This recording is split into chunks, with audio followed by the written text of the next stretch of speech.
Passionné de nature et de littérature, notre invité d'aujourd'hui vient nous parler de son histoire hors du commun. Je m'en vais à la rencontre de l'auteur français Julien Gravel.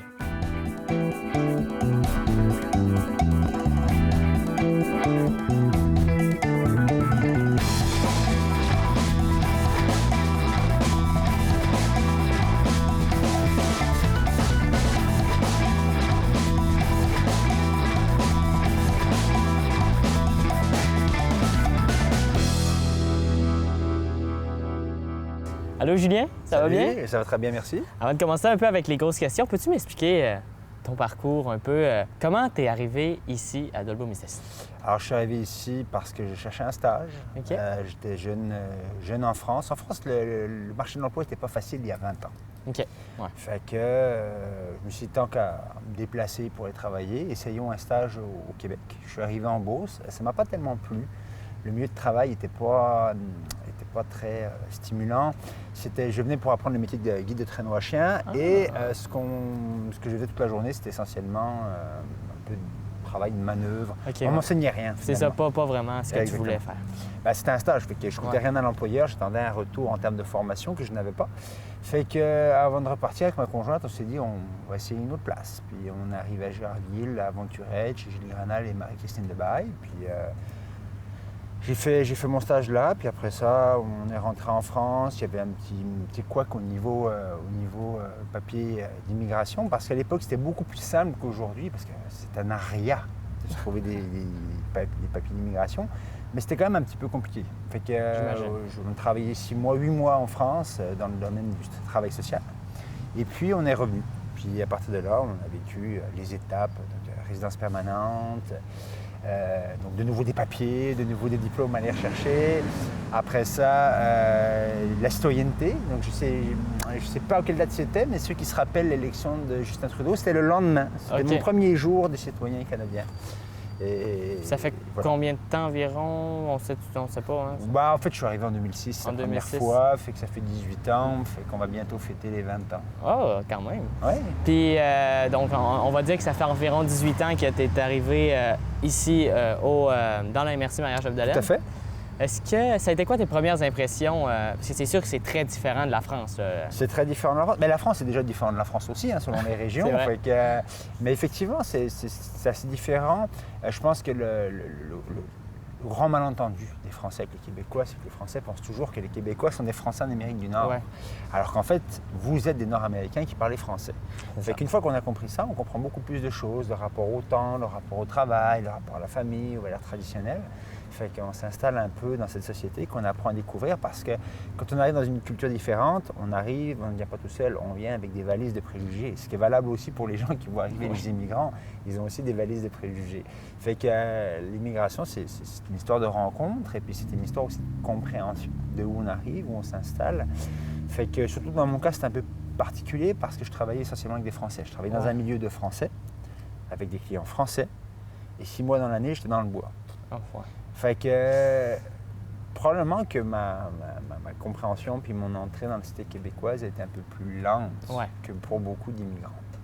Puis est-ce que, justement, tu parlais tantôt de relations et tout, est-ce que quand tu es arrivé avec ta conjointe ici dans la MRC, est-ce que tu as été accueilli par des organismes, par des personnes qui t'ont peut-être aidé à t'intégrer? Non, du tout. Non? Du tout. Alors, probablement que je suis tombé dans un vide aussi, parce qu'il y avait un comité d'accueil, comité bienvenue à Gérardville, qui s'abritait à ce moment-là. Il avait existé, il a réexisté après, mais au moment où je suis arrivé, il n'y était pas. Fait que je suis tombé un peu dans un vide à ce niveau-là. Je pense que la question de l'immigration n'était pas du tout dans l'agenda politique de la MRC à l'époque, ce qui est complètement différent aujourd'hui. Je pense que pénurie de main-d'œuvre, beaucoup d'enjeux qui viennent aussi avec l'accueil, avec des contraintes au niveau des nouveaux permis de travail qui ne sont pas faciles, qui amènent des situations d'iniquité. Fait qu'aujourd'hui, la MRC met son nez dedans très sérieusement. Oui, tout à fait. On veut des immigrants, puis on veut que ça se passe bien, puis on veut qu'au travers du processus d'accueil, on ne perde pas un peu de nos valeurs d'hospitalité, etc. Fait qu'aujourd'hui, on est là-dedans. Mais à l'époque, c'était pas comme aujourd'hui. En tant qu'immigrante, moi, à Gérardville, il y avait quelques Français, mais... il y en avait moins qu'aujourd'hui. Beaucoup moins. Et puis, quand on parle de diversité culturelle, l'enjeu était bien moindre. Donc, puis malgré tout ça, malgré que tu n'as pas été vraiment accueilli par des organismes, comme tu dis, Est-ce que ça a été facile de t'intégrer ou il y a eu des petites difficultés? Ben, moi, ce qui m'a beaucoup aidé, c'est qu'à un moment donné, le maire de mon village, Michel Perrault, est venu me proposer de rentrer dans un comité de développement. Puis après ça, j'ai participé à d'autres comités. J'ai tendance à dire oui à tout parce que c'était une manière aussi de rentrer dans mon milieu, de rencontrer le milieu. C'était pas facile, hein, ni pour moi ni pour eux, parce que tu arrives avec des idées nouvelles, avec un profil nouveau. Moi, j'avais grandi en ville en fait. Hein. Avant de venir travailler dans le bois, j'avais grandi en ville, fait que ça c'est particulier aussi. C'est sûr. Voilà, moi j'ai des diplômes universitaires, j'ai une certaine vision aussi du développement qui n'est pas forcément celle des gens ici. Mais ça a été intéressant, je pense que il faudra leur demander à eux, mais je pense que ça a été intéressant. Quand on a fait le comité culturel avec des amis, c'était la même chose, c'était intéressant. Puis c'est ça en fait, les histoires d'immigration, il y a toujours un peu l'idée, il y a souvent la question de l'intégration. Il faut que les immigrants ils s'intègrent, mais ça veut dire quoi l'intégration? Tu arrives avec qui tu es. Déjà, tout un chacun peut faire l'expérience que c'est quoi l'intégration dans la société dans laquelle on est né. Tu sais, on a des personnalités différentes, des expériences de vie différentes. Si je ramène quelqu'un qui a grandi au plateau Mont-Royal puis qu'il vient s'installer ici, à faire du télétravail, il va falloir qu'il s'intègre. Il va falloir qu'il s'intègre aussi. Puis les gens qui vont l'accueillir vont dire hey, ce gars-là a des attentes qui ne sont pas les mêmes, qui sont au centre des réflexions de la MRC. Parce qu'on aimerait se développer plus. La réflexion de l'accueil, c'est pas juste pour les immigrants d'autres pays, c'est aussi pour les immigrants québécois. Là. On l'a vu avec le COVID, il y a beaucoup de Montréalais ou de Québécois ou des gens qui commencent à venir. Qu'est-ce qu'on fait avec ça? Et puis c'est ça, là, je pense qu'il y a beaucoup de cercles au niveau politique, mais aussi au niveau des organismes qui réfléchissent à savoir c'est quoi qu'on peut mettre sur la table pour favoriser la rétention des immigrants. Parce qu'il y a une période où on a vu les premiers immigrants venir et repartir. Ça, c'est dommage. Quand tu recrutes un cadre, je ne sais pas moi, pour le SUS ou un ingénieur pour une entreprise qui vient pendant un an et demi, il fait le travail un peu d'adaptation, puis au bout d'un moment, il fait le constat que c'est pas son mode de vie puis qu'il part à Montréal, ben, tant mieux pour lui, mais pour nous, on a perdu quelque chose. Malheureusement. Oui, tout à fait. Et puis toi, quand tu es arrivé ici, ça a été quoi le plus gros défi que tu as dû surmonter en tant que nouvel arrivant immigrant? Alors, je ne sais pas trop si j'ai eu un gros défi. Moi, ça faisait quand même... Avant d'arriver ici, j'avais déjà eu des expériences des pays étrangers. J'avais eu des expériences d'adaptation à des milieux différents. C'est quand même quelque chose que je fais assez bien. Je pense que le grand défi de tout immigrant, c'est la relation au pays d'origine. Alors, c'est pas comme au 19e siècle, quand on montait dans un bateau en Irlande, on débarque à New York, et puis on avait l'idée qu'on ne retournerait jamais. Puis qu'on aurait des nouvelles dans 6 mois. Aujourd'hui, on a les vidéos, on a les avions, mais à la limite, ça rend la question du lien encore plus difficile parce qu'on voit les gens qui changent, qui évoluent, puis nous, on a envie de garder un peu ce lien. Les identités sont multiples aujourd'hui. Je me sens canadien parce que j'ai la nationalité canadienne, mais je me sens aussi français parce que j'ai grandi là-bas, puis je consulte le monde tous les jours. Voilà, je suis canadien. Bien justement, tu parlais de ton pays d'origine. C'est quoi qui te manque le plus de la France? Moi, ce qui me manque le plus de la France, c'est les montagnes, c'est le rapport au territoire, parce qu'ici, on a un territoire qui est immense, mais c'est un territoire qui est paradoxalement difficile d'accès. Réfléchissons-y 2 minutes. Si tu n'as pas un pick-up, si tu n'as pas une chaloupe, si tu n'as pas un 4 roues, tu sais, on n'a pas de sentiers accessibles proches, on a souvent aussi beaucoup de chantiers forestiers qui peuvent nous couper d'accès. Et sur notre MRC, on a quoi comme accès direct au territoire pour faire une activité de plein air? Si on n'est pas équipé, on va avoir la Pointe des Terres, pour les gens de Glos-Mistassini, c'est un bel endroit pour courir, pour marcher. On va avoir Domiski, on va avoir le chalet des sportifs à Albanel qui permet un peu d'aller dehors, etc. Mais c'est limité, donc il faut penser un peu l'immigrant qui arrive, lui, déjà, premièrement, ses priorités budgétaires peuvent être différentes. On a beaucoup d'immigrants qui vont aider la famille là-bas, c'est pas mon cas, mais on a beaucoup d'immigrants qui font ça. On a des immigrants qui doivent reconstruire une vie complète. Parfois, on a beaucoup d'immigrants qui viennent sans leurs enfants, leurs femmes, parce que c'est compliqué l'immigration au Canada. S'il y a des gens qui trouvent que, je ne sais pas moi, la SAQ, peu importe quel service, c'est compliqué d'un point de vue administratif, ils n'ont jamais traité avec Immigration Canada. C'est un enfer. Puis il faut traiter aussi avec Immigration Québec, parce que quand tu veux être sélectionné, c'est un CSQ, c'est des délais qui n'en finissent pas de finir. C'est des histoires très tristes aussi des fois. Moi, dans mon ancien métier, quand j'étais guide de plein air, j'ai vu des collègues qui travaillaient, qui remplissaient tous les diplômes, toutes les conditions. Puis pour une raison tout à fait arbitraire, on leur dit « ben non, il faut que tu rentres ». Et tu ne comprends pas pourquoi. Ouais. Il manquait le petit tampon quelque part, etc. Tout ça est très, très difficile. Fait que ces gens-là n'ont pas forcément la disponibilité, le temps d'aller investir. Ils n'iront pas s'acheter un chalet, etc. Fait que je pense qu'il y a beaucoup de nouveaux immigrants qui vont se demander un peu quel est l'accès possible au territoire. Et c'est dommage parce que le territoire fait partie de notre identité. Ouais.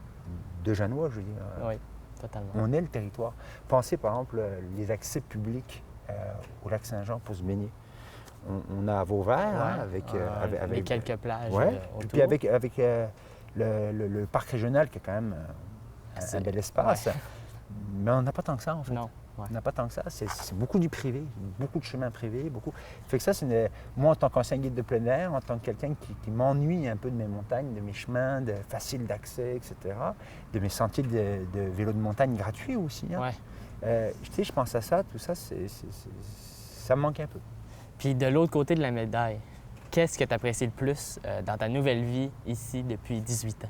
Ben, moi, je pense que ce qui définit beaucoup les Québécois, j'ai envie de dire aussi peut-être les Nord-Américains, je sais que les Québécois aiment bien souligner le fait que vous êtes une culture à part en Amérique du Nord, c'est clair, mais vous partagez un trait, c'est une espèce d'optimisme. Alors que toute personne qui a fréquenté un peu les Français sait que l'optimisme n'est pas forcément notre caractéristique principale. Mais l'optimisme québécois, c'est quelque chose qui fait beaucoup de bien dans la vie de tous les jours. Et puis, c'est quelque chose que j'apprécie beaucoup. Les relations humaines, qui sont différentes. Hein. Il y a beaucoup d'immigrants qui vont dire « Ouais, mais des fois, tu sais, les relations ne sont pas aussi profondes que ce qu'on peut avoir chez nous. » Peut-être. Mais elles sont très, très souvent positives. Et ça, c'est quelque chose que j'apprécie beaucoup. Partons un peu plus dans un autre type de question. Oui. C'est quoi la différence culturelle ou la plus grosse différence que tu as remarquée entre la France et le Québec, le Lac-Saint-Jean, la MRC Maria-Chapdelaine? Alors, je vais t'amener sur un terrain, je connais bien glissant. La littérature. Non, pas glissant, la littérature. C'est bon. Ce qui est fascinant ici, c'est la place de l'oralité. Depuis les années 60, les terres québécoises se développent et depuis une vingtaine d'années, on voit qu'il y a une espèce de volonté de s'approprier des gens de la littérature écrite. Mais moi, ce qui m'a frappé quand je suis arrivé, c'est la place de l'oralité. Les contes, les théâtres d'été, le stand-up, l'humour, etc. Ouais. Et qu'à l'inverse, le livre, l'écrit, avait peut-être moins de place. En France, le livre a énormément de place. C'est... Et la culture aussi un peu élitiste, c'est de plus en plus vrai aussi ici qu'on voit un peu plus, le centre Bang, on voit Langage Plus à Alma. Bon, ici, on a une galerie qui s'est ouverte à Normandin, donc on voit que la culture peut-être un peu plus élitiste, un peu plus classique commence à prendre de la place. Mais au début, ce qui m'a frappé, c'est ça. Et au cinéma aussi. Moi, j'étais dans une petite ville pour la France. Ici, ce serait une plus grande ville, à peu près la taille de Saguenay. Bon, il y avait 4 cinémas, dont un cinéma dédié uniquement aux arts et essais. Okay. Les films, moi j'ai vu des films ouzbeks, j'ai vu des choses comme ça. Ici, c'est difficile. Oui, ça va être long avant d'en avoir des... Tout à fait. On a un ciné-club, mais malheureusement, j'ai quasiment toujours travaillé le mercredi soir. J'y suis très peu allé. Voilà, l'offre culturelle, elle est un peu différente de ce qu'on voit en France. Même dans les petits milieux en France, on voit une offre culturelle qui est différente. Ouais. Elle existe ici, mais ce n'est pas la même forme. C'est vrai. Et finalement, je me demandais, est-ce que tu t'impliques dans la communauté? J'imagine, depuis 18 ans, tu as quand même du vécu ici. Mm-hmm. Tu dois t'impliquer un peu. Tout à fait. Qu'est-ce que tu fais pour la communauté? J'y vais avec mes centres d'intérêt. Hein. Au début, c'était beaucoup les questions économiques, parce que je travaillais dans l'entreprise privée. Aujourd'hui, je suis impliqué dans l'association des écrivains et écrivaines de la Sagami. Fait que je suis dans le CA, donc ça prend du temps. Je ne suis probablement pas le meilleur administrateur parce que j'ai tendance à m'éparpiller un peu. J'ai beaucoup de choses en ce moment. Mais je fais ça. Le basket prend beaucoup de place, donc je coach. Donc là, pour l'instant, c'est rémunéré. Mais j'ai aussi des implications pour essayer de développer le basket dans la région. C'est le sport que je faisais quand j'étais jeune. Ouais. Mon fils est en âge de jouer au basket, il adore le basket, fait que j'ai remis le pied à l'étrier, je me suis remis dans le basket. Ici, on n'est pas des grands joueurs de basket. Non, mais à Normandin, il y a une tradition qui est quand même bien solidement ancrée. Okay. Garçons et filles. À Dolbeau, on a des équipes qui sont pas mal, mais il n'y a pas de filles. Les filles, c'est pas du tout creusé. À Saint-Fé, il y a aussi des équipes qui valent un peu la peine. J'étais surpris de voir qu'il y a quand même un dynamisme basket. Le recrutement est toujours un peu difficile. Ouais. Il nous manque toujours 2-3 joueurs pour compléter les équipes, mais il y a quelque chose qui arrive. Et puis je pense qu'aujourd'hui, quand quand on parle de l'apport des immigrants, c'est ça aussi. Ouais. Le hockey qui était dominant de mur à mur, aujourd'hui garde une place prépondérante, mais a fait de la place à d'autres sports. Je pense au soccer. Ouais. Avec les nouveaux arrivants qui arrivent, le soccer, c'est écrit dans le ciel. Ça commence à prendre... Ça va popper. Oui, c'est sûr. Popper.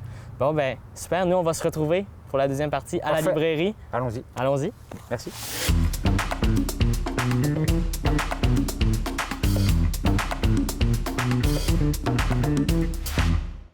Donc, Julien, on est présentement à la librairie centrale de Dolbeau-Mistassini. Pourquoi est-ce que tu as choisi qu'on fasse la deuxième partie de l'émission ici? Ben, premièrement, on a fini sur la culture, Oui. donc c'est un lieu de culture aussi.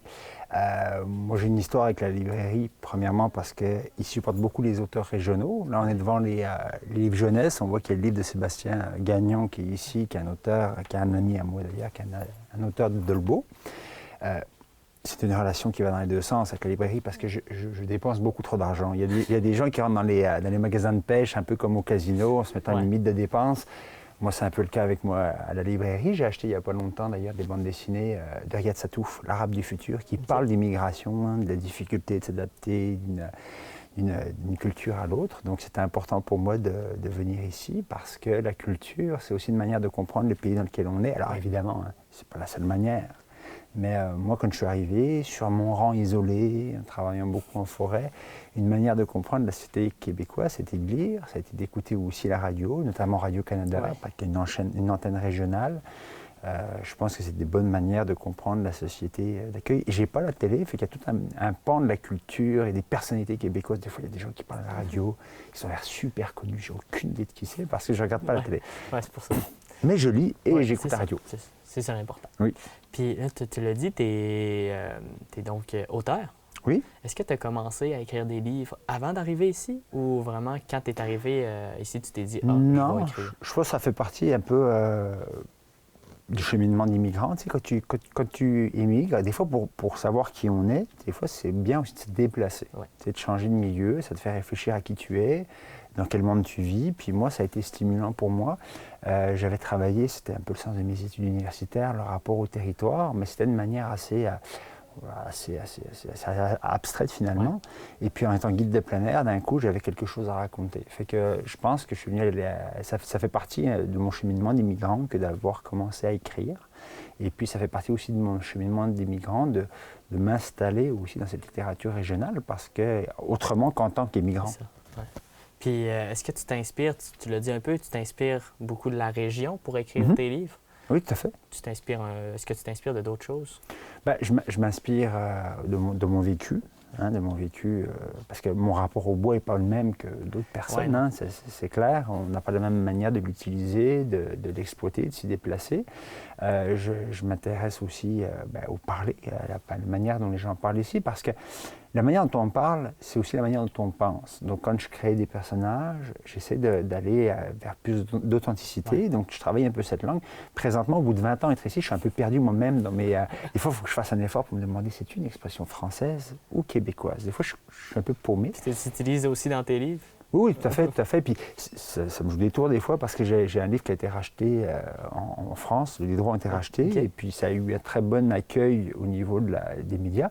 Mais il y a beaucoup de lecteurs en France qui ont trouvé ça un peu rebutant de s'adapter. Nous, on ne sait pas parce que la moitié des fonds des bibliothèques viennent de France. Donc, on sait lire ici. On est déjà habitué. Voilà. C'est ça. On sait lire la langue française. Mais dans l'autre sens, c'est moins vrai. Fait que des fois, ça joue un peu des tours. Si on passe sur d'autres questions un peu plus pour des conseils pour les nouveaux arrivants, les immigrants, est-ce que tu aurais des idées d'endroits à visiter, des endroits à explorer? À leur donner un petit top, mettons. Oui, un petit top. Ben, tu sais, je pense que passer un peu déjà, changer les horaires de repas, ça va être important. Ouais. Ça paraît anecdotique, mais si tu continues à décider que toi, tu manges à 7h30, 8h, 8h30, comme parfois les Espagnols, mettons, ou même les Français, tu arrives dans des restaurants qui sont vides tout le temps. Donc, si tu fais un contact avec la société, si tu dis, ce soir, on sort, on va voir un peu ce qui se passe en ville, arrange-toi pour fitter avec ton horaire, parce que sinon, c'est un problème. On n'y pense pas, mais le fait d'avoir des horaires différents crée un décalage avec la société. Les gens ici qui travaillent la nuit le savent très, très bien. Hein. Ouais. À un moment donné, la relation avec les amis, aller dans les commerces avant qu'ils ferment, ça devient un enjeu. Mais pour les immigrants, ça l'est aussi. Fait que moi, quand ma famille vient, ils sont toujours estomaqués de voir que je mange à 18h, ce qui n'est pas tôt pour ici. Il y a des gens qui mangent à 17h. Ils mangent à 18h, ils sont estomaqués, ils ne savent pas comment c'est possible de manger aussitôt. Mais ça fait partie des petits trucs très, très, très basiques qu'on peut faire pour pouvoir avoir accès à la même vie que les gens quand on fait des sorties la fin de semaine. Puis ce serait quoi un peu l'endroit l'endroit culturel que tu conseillerais d'aller visiter pour explorer un peu la MRC de Maya-Chapdelaine? Sans pousser nécessairement la consommation. Encore une fois, c'est microbrasseries. Je pense qu'il y a beaucoup de vie sociale qui se fait là. Il y a beaucoup de vie sociale qui se fait dans les chalets, mais ça, je veux dire, fin de semaine, c'est pas accessible aux immigrants. Donc un autre aspect, c'est d'aller visiter un peu la vie de soirée qui se fait. Je le dis, je le fais quasiment jamais. Mais je pense que, sérieusement, ce serait un des premiers conseils que je donnerais. C'est un bon moyen de s'intégrer aussi, rencontrer de nouvelles personnes. Regardez ce que vous faites en tant que Québécois. C'est quoi vos activités? Essayez de faire en sorte que les immigrants arrivent sur ces espaces-là. Les sorties en font partie, les salles de spectacle peuvent en faire partie. Le cinéma avait peut-être un peu moins fréquenté ces dernières années. Je pense que le cinéma vit un moment un peu difficile dû à Netflix et compagnie. Mais pourquoi pas, il est encore là. Il est encore là. Et puis une rencontre, comme je disais tantôt, c'est la radio, c'est les livres aussi. Lire et pour les enfants, pour les adultes, pour tout le monde. Des romans notamment, ça peut être aussi des essais, le rayon essai à côté, mais comprendre la société dans laquelle on est, puis la sentir, parce que c'est pas quelque chose de cérébral, c'est sentir un peu. Si on lit un auteur régional, et puis typiquement, les gens d'ici, c'est la langue, c'est le rapport, la sensibilité, les relations interpersonnelles, etc. On est capable de comprendre beaucoup de choses par la lecture. Merci beaucoup, Julien. Ça fait plaisir. J'espère qu'on va se revoir un jour ou l'autre en dehors des caméras. Pourquoi pas. Merci beaucoup encore.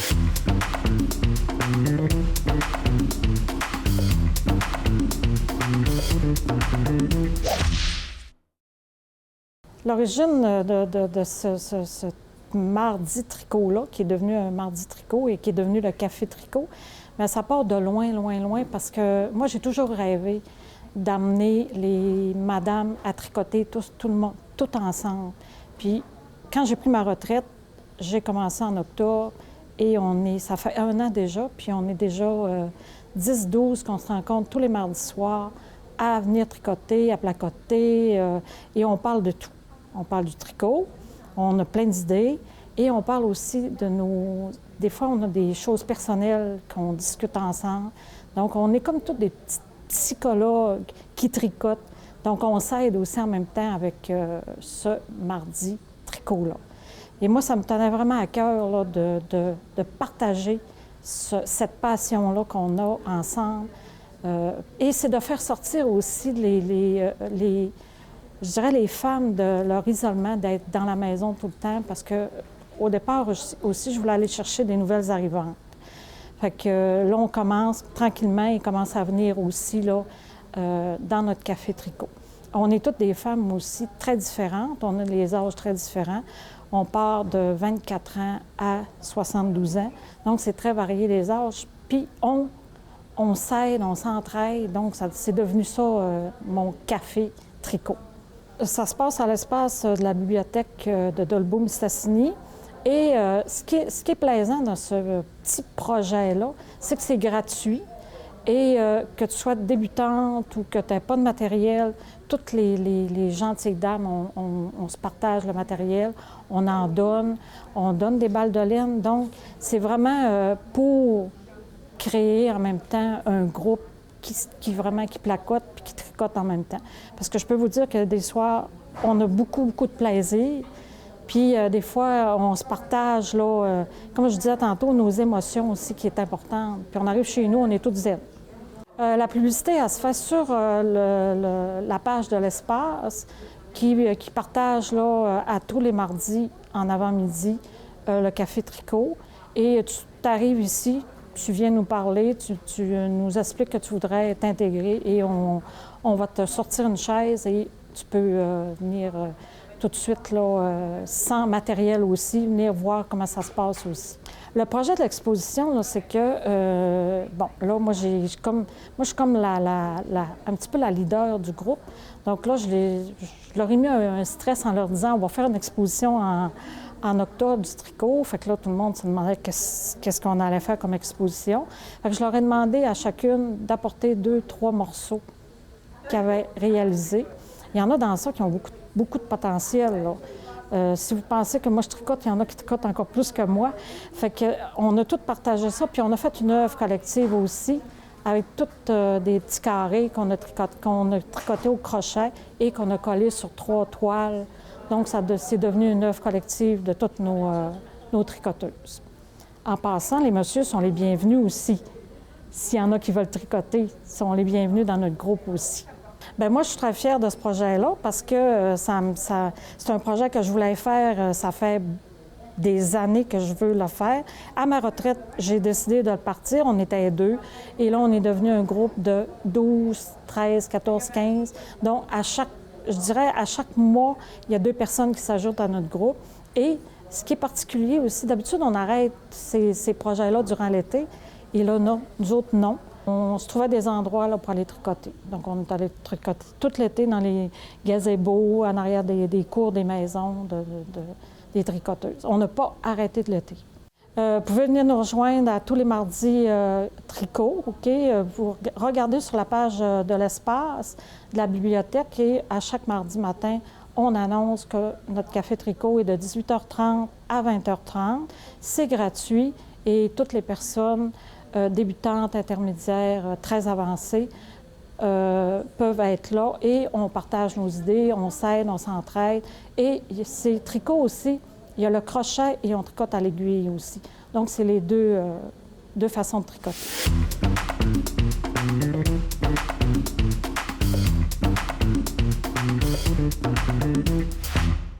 Merci d'avoir été des nôtres pour cet épisode de Bienvenue chez vous. Un gros merci également à Julien d'avoir accepté de nous partager son histoire. Moi, je vous dis à la prochaine.